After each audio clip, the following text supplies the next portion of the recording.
Good morning, everybody, and I'd like to welcome you all today to our webinar with Dr. David Greenfield, The Wicked Problem of Change Management. We are delighted to have Professor David Greenfield with us along today. This is the first in our management series of lectures, and I'd just like to say a few words about David just before we begin by way of an introduction. Professor David Greenfield is a Senior Research Fellow in the Centre for Clinical Governance Research in Health and the Australian Institute of Health Innovation, University of New South Wales. David is recognised as an ISQua expert and is an ISQua Fellow and a Fellow of the Australian Association for Quality in Healthcare. David is a health services organisational research, and his research is around investigating the regulation of organisations and clinical practice via both formal accreditation and informal interprofessional collaboration mechanisms. His knowledge areas encompass the topics of accreditation and surveying processes, organisational culture, community of practice theory, interprofessional learning and interprofessional practice, and also qualitative research methods. I'm going to get David to join us in a few moments, but firstly I'd like to remind fellowship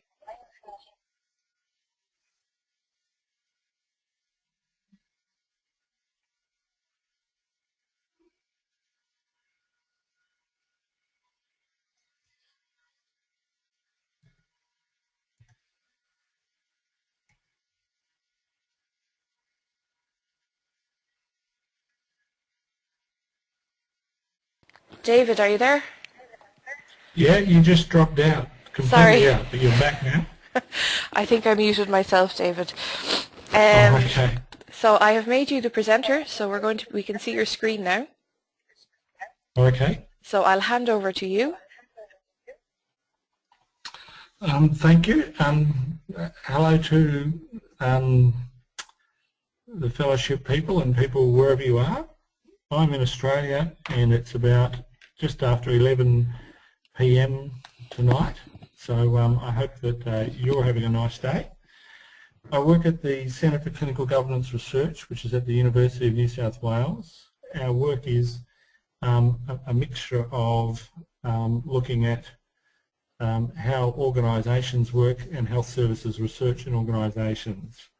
The centre is a part of the Australian Institute of Health Innovation, and it encompasses 4 centres with a range of interests across organisations, systems, quality improvement, health informatics, and it's really looking at how to improve health systems across all those areas using a range of methodologies.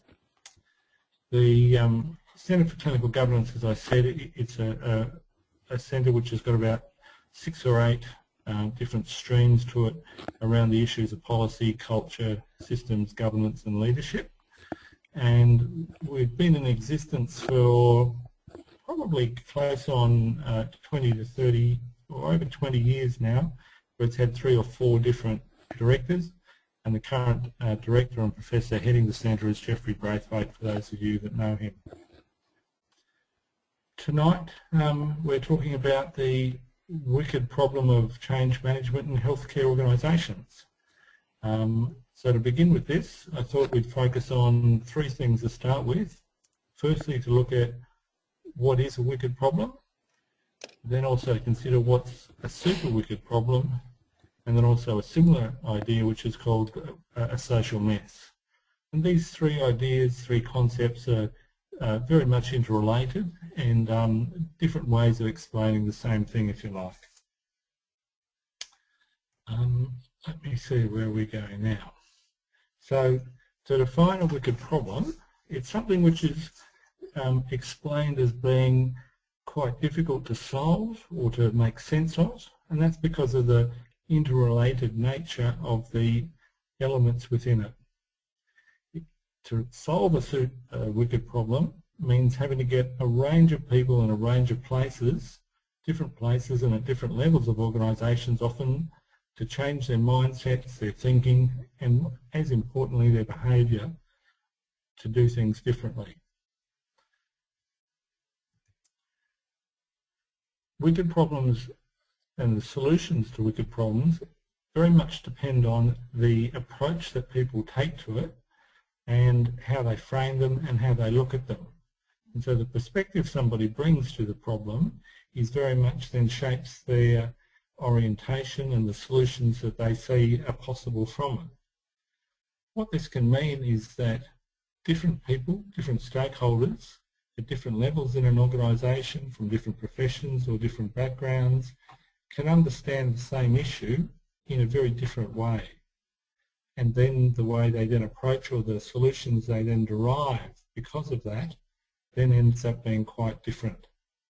And that means that you can end up with a range of conflicts or disagreements about the problem and how it should be approached and the solutions that should be implemented to do it. One of the other defining factors is that wicked problems are often, they're not definitively solved at any point in time. You get a solution implemented and it will work for some time, but invariably the circumstances change. There's a change in staff, personnel, resources, perhaps it's demand on services in health systems, and so the problems then have changed in form and further solutions are needed to address whatever it is.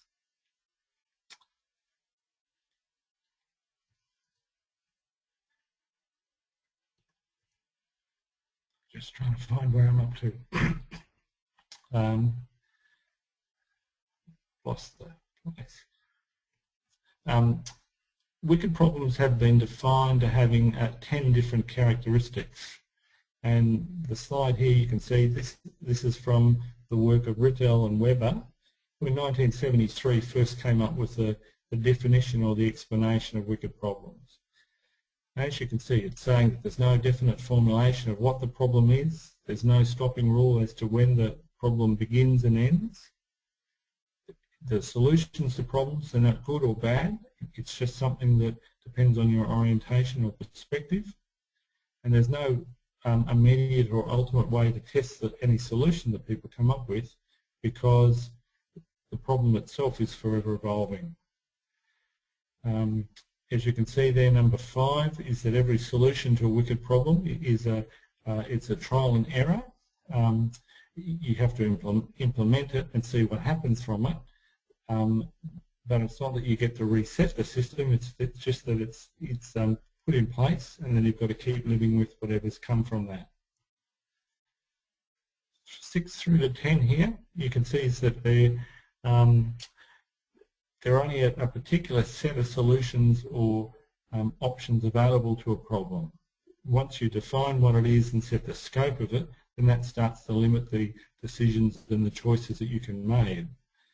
But the trouble with that is it depends on the perspective you have and the approach you bring to the problem that defines those choices. So the way you may look at a problem and define it determines a set of choices, but somebody else may look at that same problem, define it in a different way, and they come up with a different set of choices, hence the conflict that can sometimes occur in teams or in organisations around these issues. Wicked problems are defined as essentially unique and often can be considered to be symptoms of other problems. So knowing where to begin and end and where to intervene becomes part of the challenge. Number 9 there, in terms of the existence of understanding problems, can be explained in different ways. So as I'm saying, the choice of explanation that determines the nature of the problem and the solutions that may be set through that. And number 10 there finally is that there's no, the planner has no, it's defined as saying that they've got no right to be wrong in terms of when you're making an intervention and looking at dealing with the problem, you're then held liable for the consequences of those problems. So it's not something that you can do and then be completely independent of, which is one of the challenges if you're a change manager in an organisation. Now there's been something which have been, somebody took wicked problems to the next, to a higher level if you like, and defined them as super wicked problems. And super wicked problems have these additional 4 characteristics which time is running out to deal with the problem. There's no central authority or no one individual or group that can be held accountable for implementing a change or doing something different about the problem. And thirdly, those seeking to solve the problem are often involved in causing it, with part of the problem themselves. And in defining how we're going to deal with these problems, we often discount the future irrationally, which means we focus on the here and now rather than the longer term consequences. Perhaps the best example of a super wicked problem is the issue of climate change, where climate change is seen that it's something that we need to do something about. We're all involved in terms of adding to that problem at an individual and then a country level, and yet the the solutions that we need to implement are longer term things that we don't want to do because it's going to affect our immediate issues here.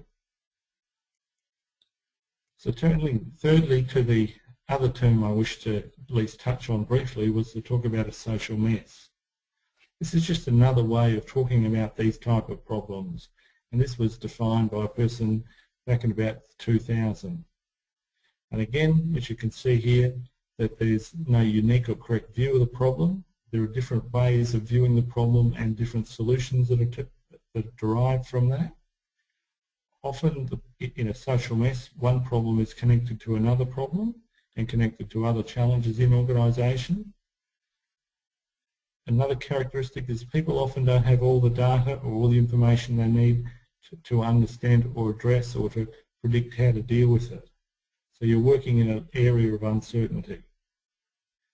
As with wicked problems, social messes are defined as value conflicts as well, because it's about how you understand and the perspective you bring to defining the problem then shapes what's going on. The other 5 characteristics of social messes, it's the ideological and the cultural constraints. So your own professional background, your own organisational background, where you sit in an organisation, the position you hold shapes how you think about and believe the solutions to that problem. There are political constraints that affect social messes, what's possible and what's not, because of resources, because of people's beliefs about what can be done, and that you can't just shut down organisations and reorganise things, particularly health services that are providing services to local communities. So there's limits to what you can do and how you can then deal with problems. With social messes, often what happens is people get caught up in illogical thinking about it, or what's called illogical thinking, where the cause and effect can sometimes be confused or misinterpreted with one another. On a positive side, one of the things about social messes, though, is that there can be numerous intervention points, so that there's no one right or particular place that you have to start. Because of the interrelated nature of the problems, you can make a decision to come at it from different points and to begin somewhere to deal with it.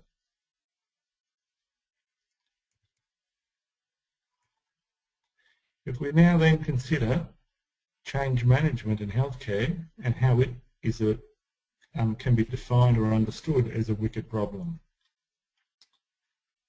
Well, more generally, change can be defined as a wicked problem because it's implemented to improve things, but it can be exceedingly difficult to complete successfully.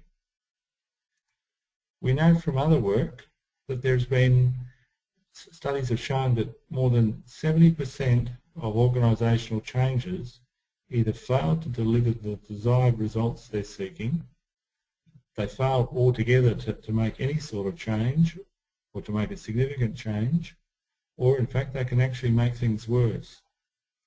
So people's intentions about what they set out to do and what they achieve can be very different. Part of this issue is that the organisational environments in which people live and operate and work within leads to many unforeseen issues and unplanned problems get thrown up once you start to deal with one particular issues, and that in itself means that you've got to have a range of emergent strategies or tasks and processes to deal with the unexpected that get thrown up. This, of course, is harder to do in reality than it is to plan for. Even though you may know that things are going to crop up unexpectedly, knowing how to deal with that and being flexible and resourceful enough to deal with it in a timely manner can be a major problem. And one of the other things that has come through is that senior managers and top management teams can often have a lack of understanding of how to successfully manage change. Sometimes they can be very effective at being able to define and say that this is a problem and something needs to change. Knowing what to do about that and how to implement solutions to address those issues, though, is a different set of skills, and one that can be lacking at times. What this means is that you've got to then aim to get a balance of involvement between executives, managers and frontline staff to deal with issues and to deal with problems and to deal with change in health services.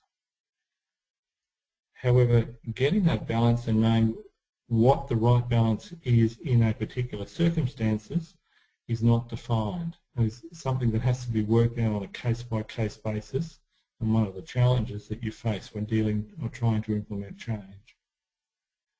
And one of the other problems associated with that is that, as I was saying earlier, sometimes executives or top management teams are very good at being able to find that there's a problem for an organisation and something needs to change. They can then perhaps even be good at taking that next step of explaining or being clear about what it is needs to change and how that should occur. And often the mistake some teams make and executives make is that once they've got to that point and they say this is what shall happen, following through and implementing that and following it in a consistent and a coherent way often does not occur. And so then the change process falls apart. So if we stop for a minute and consider the underlying assumptions to some of the change management processes, it's useful to then think about what we're trying to achieve. Kurt Lewin is credited with being the pioneer who investigated much about organisational change management. He first started doing research in the 50s and 60s after World War II. He was very much driven by an understanding that came out of looking at the political and the global environment that had taken the world to two world wars from World War I and World War II, and was very much driven by a belief in democracy and democratic principles as being very important in terms of running organisations and running organisations effectively. He believed that change was primarily driven through staff and teams learning and reflecting on what they were doing, understanding the context and the environment that they were in, and then being able to implement solutions towards that. He noted the idea of stability and change that coexist in organisations and coexist in teams, and the need to understand that these two forces are forever in operation. He aimed to focus change on looking at team or at group level routines and mindsets and what people were doing. He believed that you needed to work at that level of where people were at that level of organisations, so that if they were the people that were responsible for services or delivering products, then they needed to be engaged in the process. He very much also understood about the need for engagement, or without engagement that you get resistance, and potentially even with engagement you can get resistance of when people are trying to implement change. And the simple model he put up was about, he spoke about helping people understand their circumstances. That's what he defined as unfreezing. Then defining what they wanted to do differently, how that would be differently in terms of structure, routines, thinking, practices, delivery of services. And that's the piece he termed change. And then the refreezing, he then defined that as then setting up new routines, formalising new ways of thinking, whether that was in policies, procedures, whatever practices that needed to be implemented, so that that change was then captured and became the norm and became the way people then went on to work. The other major change management model that's emerged in more recent years, which sometimes is a bit confused and seen as different to Kurt Lewin's work, and perhaps is not compatible with Kurt Lewin's work, but I think is wrong. I think the two things are very similar, is complexity theory in organisations.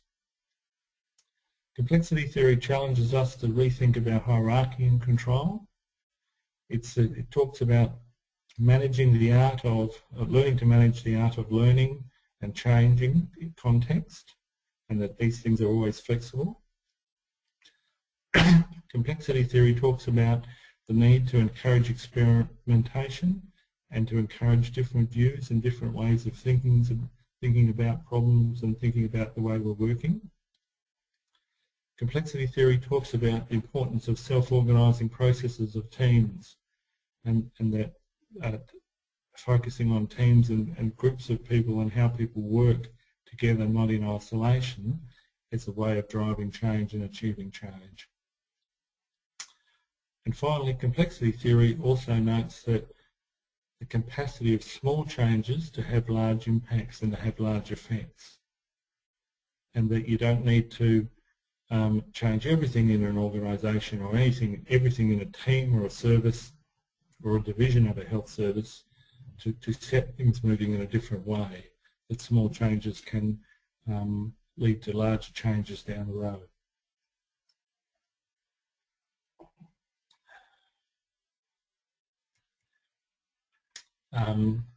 From this, more recently, people may have heard of two ideas which are called Lean and Six Sigma, and sometimes these have been combined into what's called Lean Six Sigma. These ideas about change and managing in organisations have come out of modern theories of organisations, which is probably from the 70s, 80s onwards. I think it was Lean came out of the Toyota company in Japan. And basically there are two techniques that talk about using multidisciplinary teams to organise and work processes, and to think about process improvement, to formalise change strategies, and to then implement those strategies and to measure the processes of them.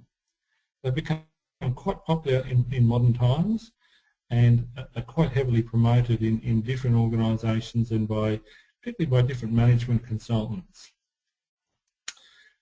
Lean in healthcare is defined usually in having 6 characteristics.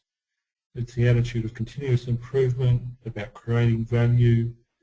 Teams and organisations have a unity of purpose and understanding about what they're aiming to do and what the organisation's reason for being is.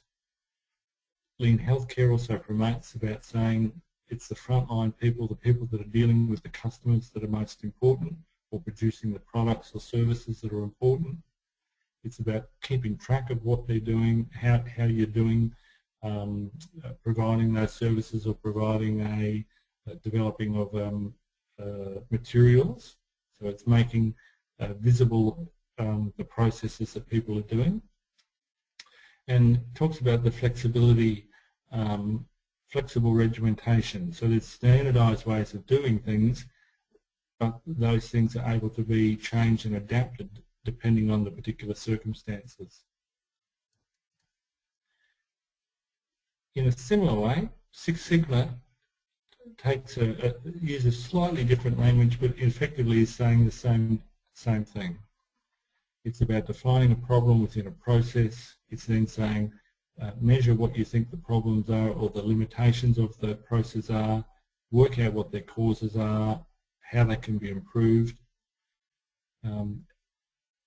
implement those ideas to make some changes and improvements, and then standardise that process, capture it in formal ways so that you're working in the new way that you want to work, and that the defects or the problems, the limitations that were there before are removed. So these two ideas are sometimes brought together and seen as compatible and useful for organisations to rethink and to refocus and to deliver services so that it's focused on the client and very focused on outcomes. While they have a lot to offer healthcare, I think there's a need for a level of caution and a need to pause a little prior to launching into using or implementing these two programs in particular. Firstly, because the evidence base, the empirical evidence base to show that these two different ideas or work or having significant outcomes is really quite lacking. There's significant gaps around in the literature, and there's very weak evidence to prove that or to show that they have a major impact or a significant impact on healthcare quality. So the enthusiasm by which they've been taken up isn't matching the evidence to show the outcomes that they're having. So I think it's necessary just to be a little bit careful before adopting them. The people that do promote them tend to be over enthusiastic or over claim, I think, the results that they're able to achieve. There are a range of, or you may see a range of other change management ideas and models around the place, from the very simple plan, do, study, act type cycle to Deming's total equality movement. There's another work called realistic evaluation, other programs. These are similar and are variations on the others that we've talked about. And eventually, in essence, all of them incorporate in some form or another the ideas of Lewin's about defining what the problem is, working out how you want to do it differently, and then structuring or formalising or capturing that in some way so the organisation can do it.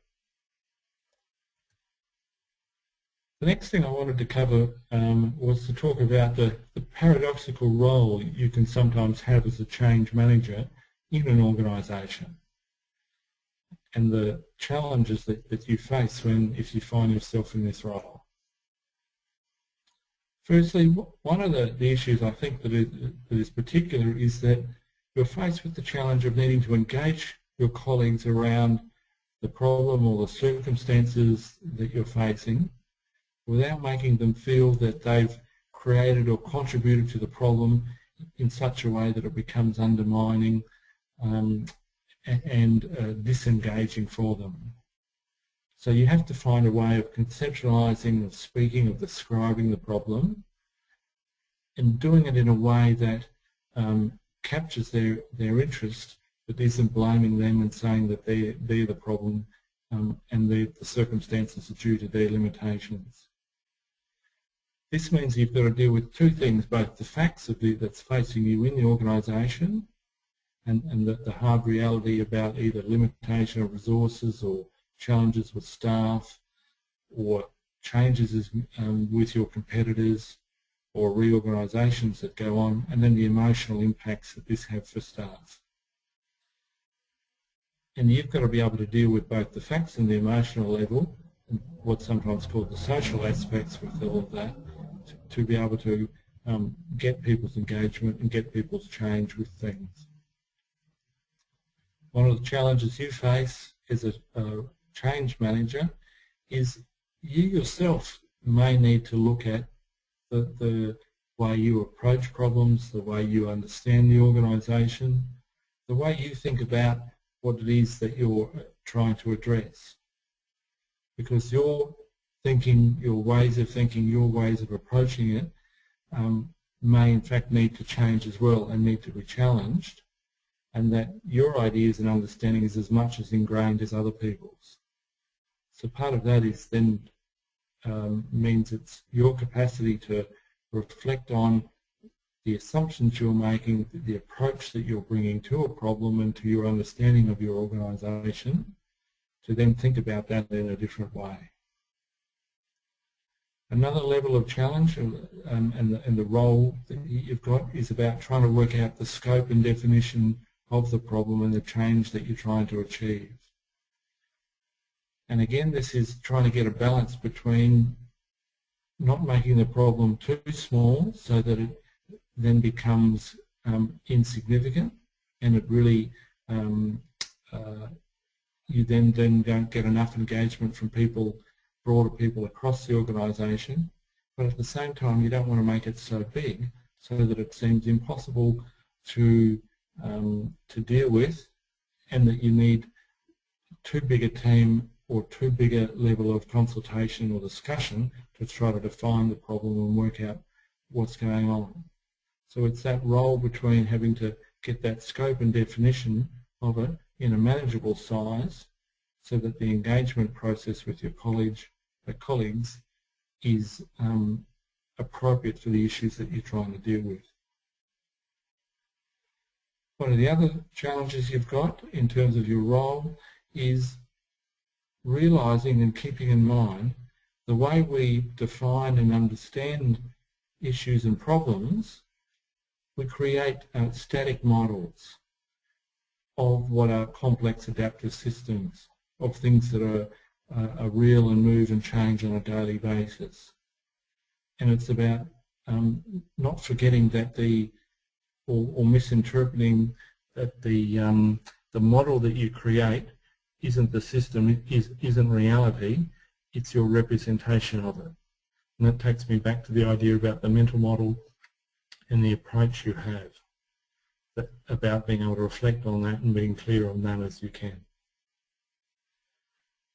Some of the other challenges and the paradoxical role of the nature that you've got as a change manager is you've got to be able to define the problems, work out the plan to how they're going to be addressed, and to implement the change processes for this in organisations.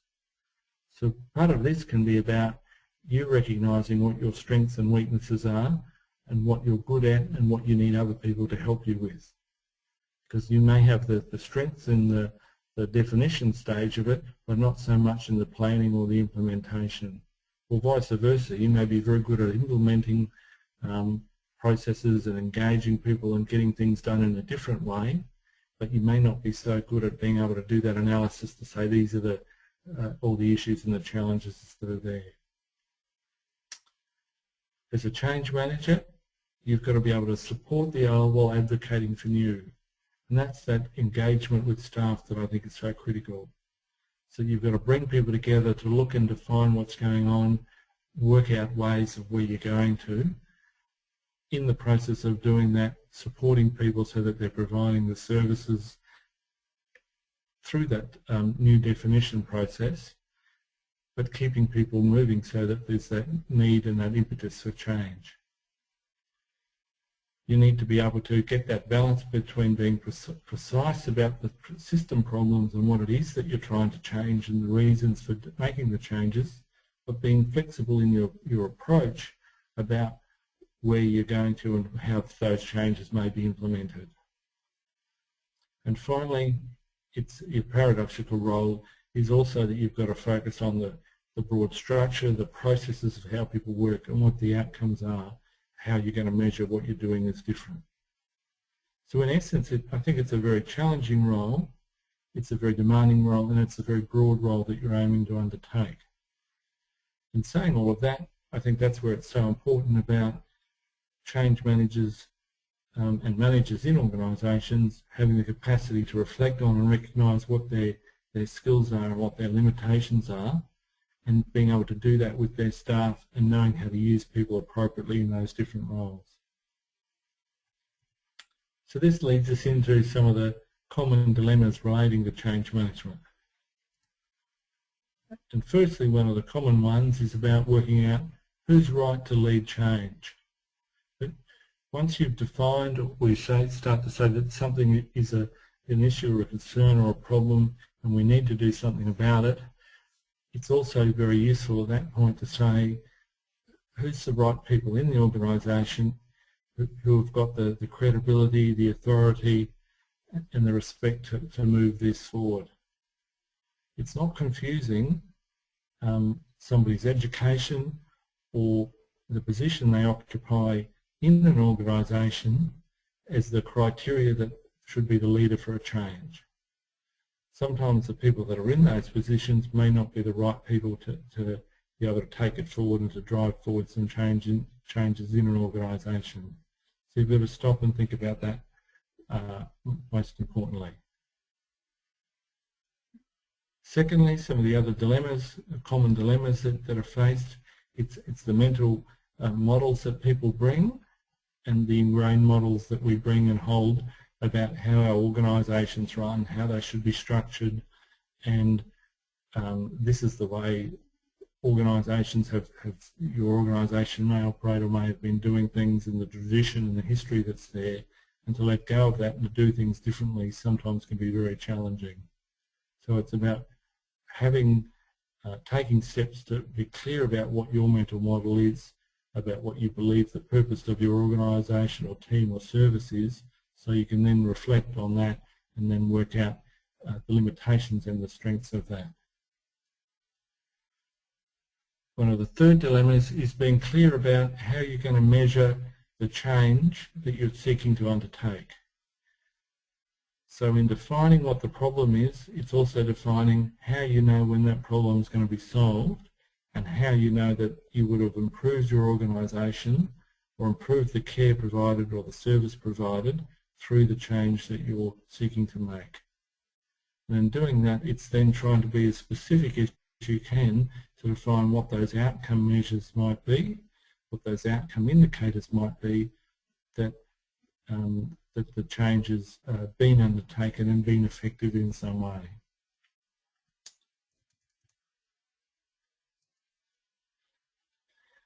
Some of the other dilemmas are working out, again, who to engage and who to involve across the organisation or across your team or division in your health service to be involved. And working out the balance between, or working out or being conscious of the limitation of command and control thinking. That top-down saying this will happen and this is what the change needs to be can have detrimental effects. So it's working out an appropriate breadth of people that are engaged in defining the problem and defining how you're going to approach it and work out the solutions for it. And then when you've got the right breadth and the scope of staff and professions and people involved, it's then the processes of how they work together so that it automatically doesn't fall into who are the most senior people, and if they speak then their ideas must be the right ones. Because sometimes the more senior people have been in organisations for longer and are more rigid and fixed to doing things in a particular way, when perhaps it's newer voices and people who have got less status and less at stake in the particular way a system is run, who can come up with new ways of thinking about how that system could be improved. In thinking about how it can be improved too, it's also about trying to be clear about and not confusing causes and effects. So sometimes people can say, get the two confused, and for example, can think that, well, services are so busy, we've got so much demand to provide services, all we need to do is put more resources in and that will help fix the problem. When in fact, it may not be the fact that resources are going to provide the solution, and you may get counterproductive actions that emerge from that. Some of the other dilemmas is working out or being conscious of the ripple effect. Altering one part of a system can produce changes in another part of that system. And so again, that's the boundaries and the scope and definition of the problem that you're trying to get right.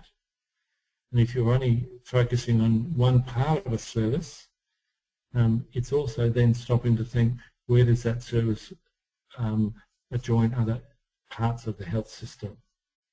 So that you're running an organisation or looking at your organisation or hospital, for example, and you're just looking internally and say, how do we deal with moving more people from being the inpatients to outpatients and push them out into the community?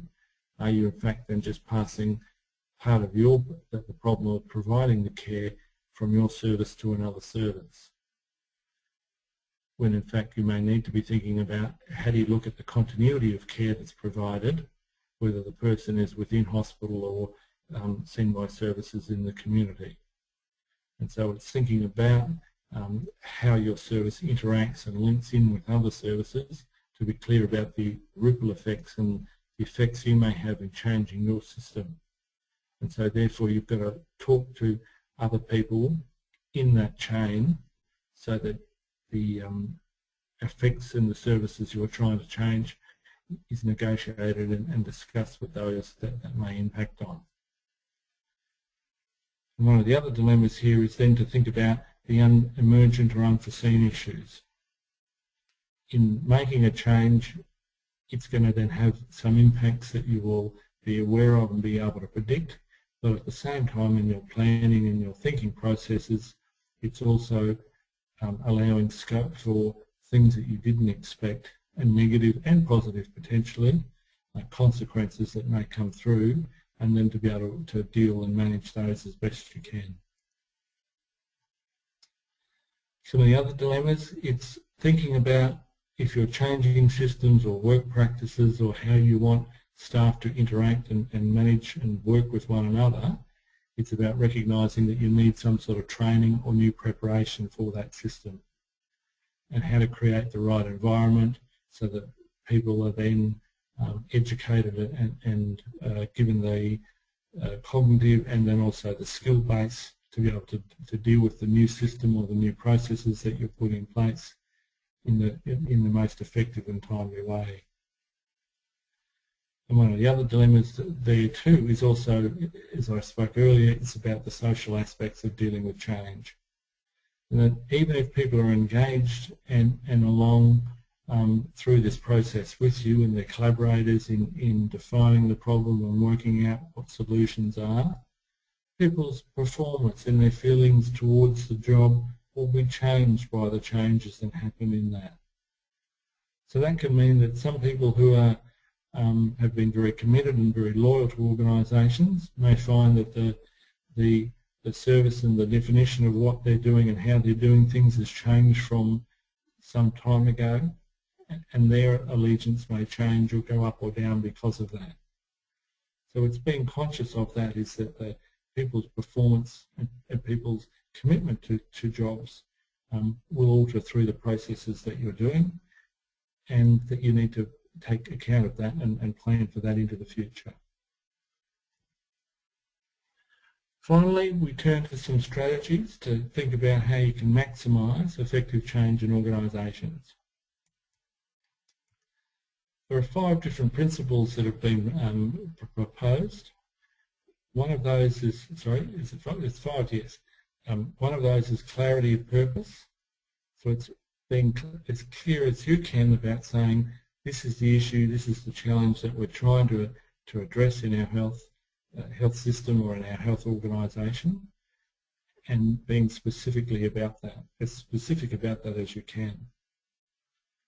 One of the other principles is then called alignment of effort. And again, that's another way of talking about engagement, so that you're engaging staff at the appropriate levels across the organisation and across professions within that, so that you're harnessing the ideas, thoughts and the commitment of people right across the organisation or across the team or division, however broad or narrow it may be, so that people are working in the same direction for the same reason. The credibility of the leadership becomes a critical issue, and that's part of the engagement, and that's the clarity of purpose as well. So you've got to have leaders from professions and different levels, part of that core team that are driving things forward. The integrity of the organisation is then speaking about to say that the values that you define as your organisation are consistently reinforced. And for example, one of the biggest challenges I think many organisations face, where they say, you know, we really value teamwork and it's really important about how we deliver services.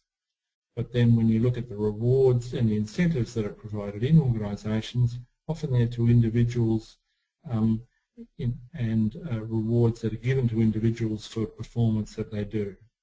So the organisation says it values teamwork, but it provides those rewards or incentives at an individual level, so people aren't encouraged, that, or maybe verbally encouraged, but not financially or practically by the organisation to work at teams. So you've got to work out ways of getting those core values that you say that the organisation or the services is providing, so that it's consistent with what you ask individuals to do.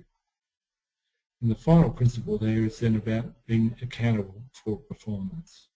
So collectively, teams, divisions, services, and then individuals are held accountable for what they're doing and how things are delivered, so that people are engaged and are part of what's going on, and it goes back to them for the outcomes that you're trying to achieve through it.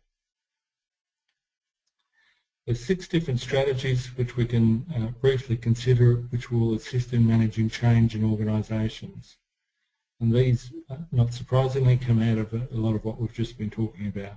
So it's engagement, it's the distributed leadership, it's the change champions across organisations or across services, people being accountable, dealing with emergent issues, and then the broad culture.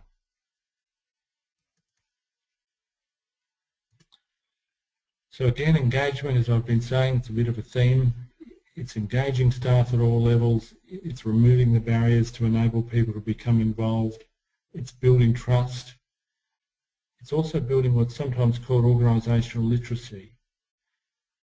And what that means is that's encouraging and helping people see the big picture of the whole organisation and what the whole organisation is trying to achieve, and where their particular service or role or profession fits in is part of that. So that it's giving people, taking people from their, if you like, their micro view or their narrow view of where they fit in their organisation, to seeing the broader part of it, and then that will help them with the thinking and mental models. Part of engagement too can be about informing staff at all levels of an organisation that organisational development and contributing to that and being a part of that is a part of their job. It's not just turning up and doing a task in an organisation, but it's engaging them to be an active member and an active part of the improvement and the quality systems that are part of the organisation. And part of engagement is about trying to link people's professional practice, professional orientation, and job satisfaction as clearly as possible. Distributed leadership is about recognising that leadership just isn't in one person or 2 or 3 people or 5 people as part of an executive team, but that leadership is something that gets enacted across and down throughout organisations. And it's necessary to distribute leadership as a balance to the broader planning that can happen, or the top-down planning that can happen in organisations, whereas distributed leadership is a way of saying it's harnessing the skills and the knowledge of the workforce at different levels and the different way people perceive and define problems, and can come up with solutions to drive improvements.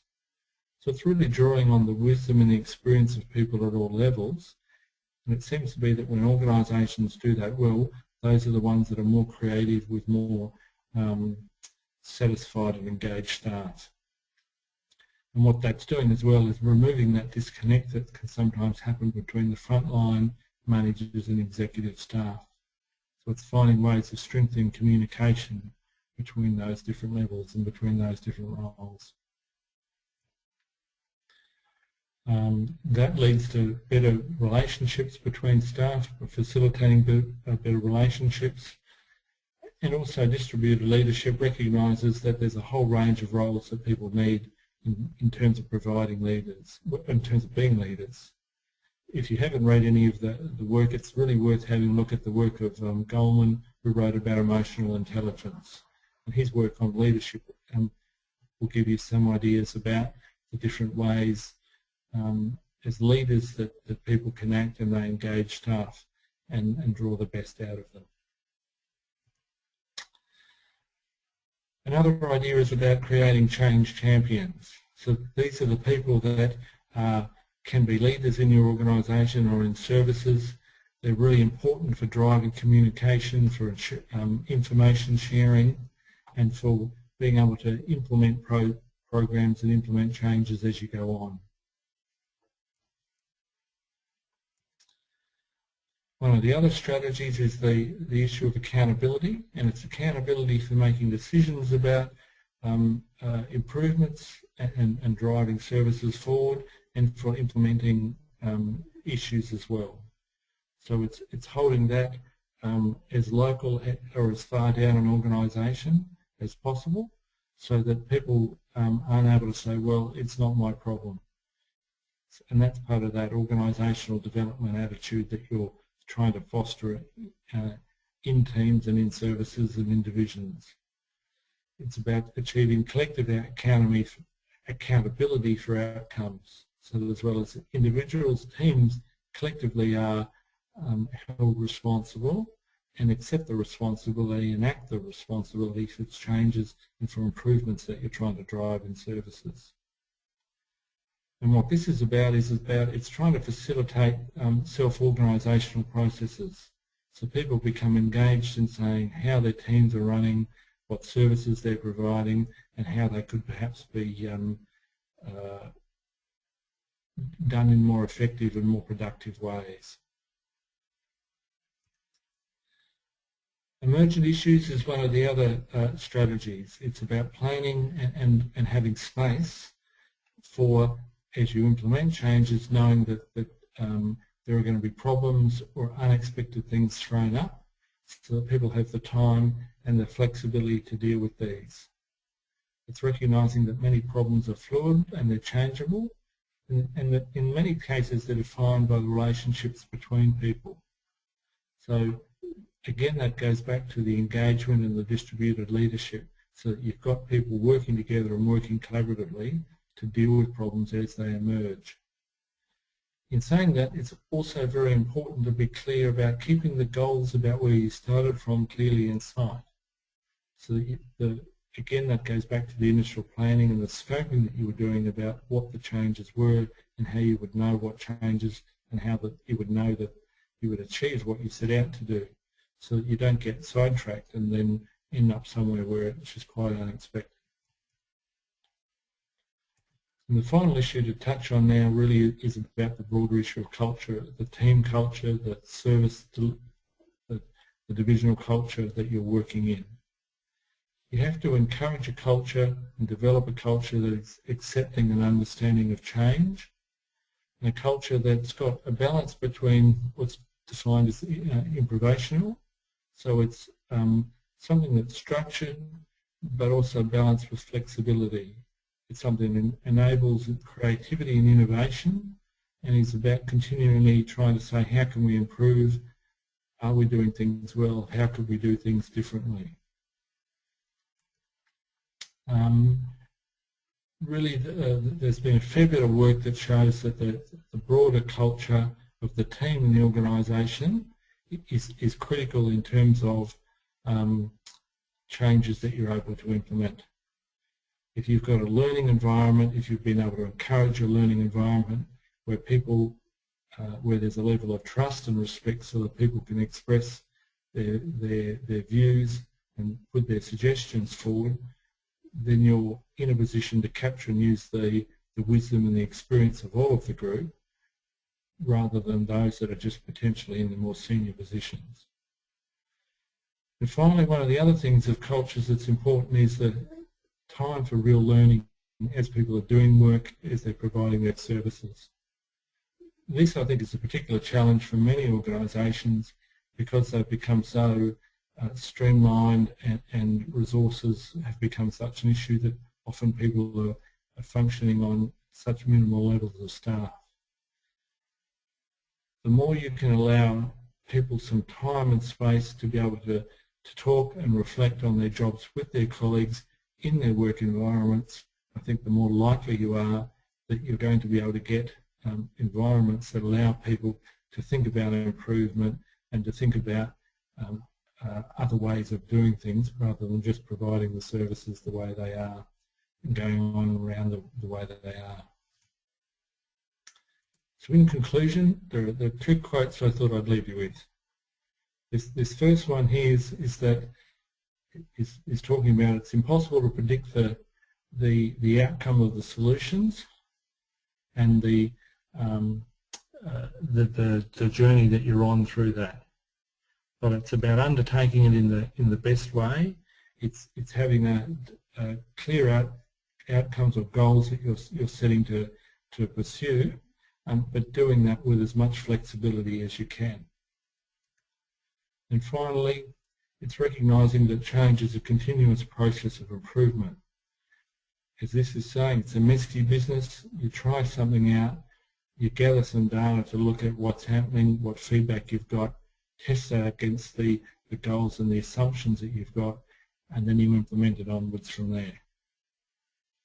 I hope this has been useful, and that this gives you some ideas to think about, and I'll be happy to take questions or provide anything else I can to assist you in that. They're my details, and that's my email address should you wish to talk with me. Hi David, how are thank you very much for that presentation. There was a huge amount of information in there. Yeah, I hope it's useful. Absolutely, absolutely. Well, most relevant and very, very interesting. We haven't any questions in from our participants, but I would imagine that they're still trying to sort of go through all of the information and see how it applies in their own context. So what I would do is I would invite any of our participants listening to email in any questions you have, and I will forward them on to David on your behalf for David to answer. If that's all right with you, David? Yeah, very happy to. Super, super. And just to say thank you very much again for the presentation and your contribution. I'm myself going through the information, and it was. Yes, go ahead. Very happy to do it, and I look forward to seeing people at the conference in Rio and discussing it in person if they're there. Oh, hold on, David. Just one question. Thank you for highlighting how complex making a change can be. Resistance to making a change can be a major barrier to implementing change. Can you advise on any theories in relation to this area?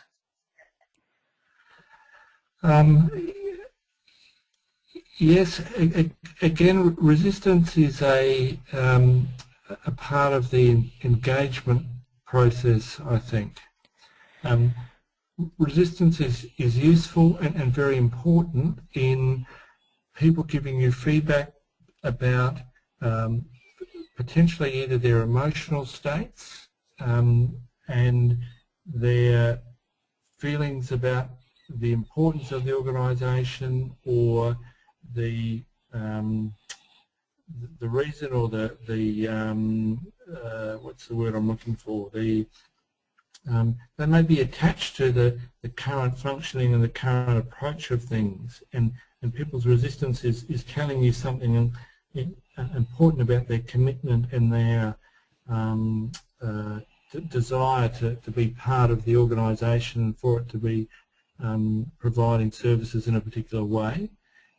It is also potentially saying something about they may be talking about their uncertainty about what their role is, or their uncertainty about the knowledge they have for a new role, or for the way new services are going to be provided, or whether they've got the skills to do something in a new way that you're asking about.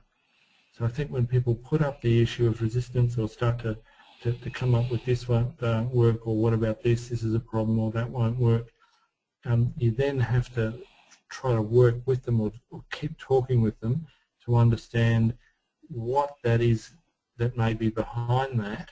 So then that's giving you clues about the direction forward, and supports or other issues that you need to deal with, so that people are equipped to keep moving forward and keep implementing that change with you. Super. Thank you very much, David. So we have another question in. What advice would you give for hospitals to use Muse and refused by one department when all others willing to implement with the usual reason, like the lack of manpower and the busy ward situation?